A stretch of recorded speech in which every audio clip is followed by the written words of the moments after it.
ألف لام ميم ذلك الكتاب لا ريب فيه هدى للمتقين الذين يؤمنون بالغيب ويقيمون الصلاة ومما رزقناهم ينفقون والذين يؤمنون بما أنزل إليك وما أنزل من قبلك وبالآخرة هم يوقنون أولئك على هدى من ربهم وأولئك هم المفلحون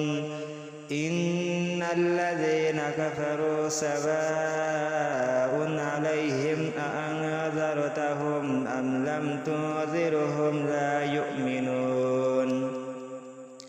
ختم الله على قلوبهم وعلى سمعهم وعلى أبصارهم غشاوة ولهم عذاب عظيم ومن الناس من يقول آمنا بالله وباليوم الآخر وما هم بمؤمنين يخادعون الله والذين آمنوا وما يخدعون إلا أنفسهم وما يشعرون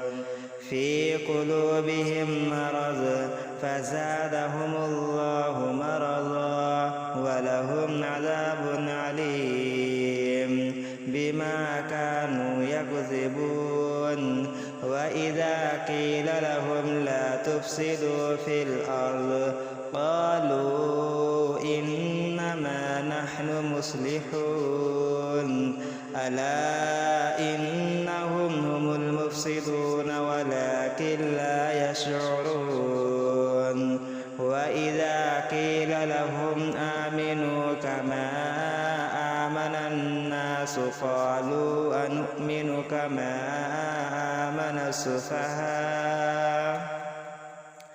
ألا إنهم هم السفهاء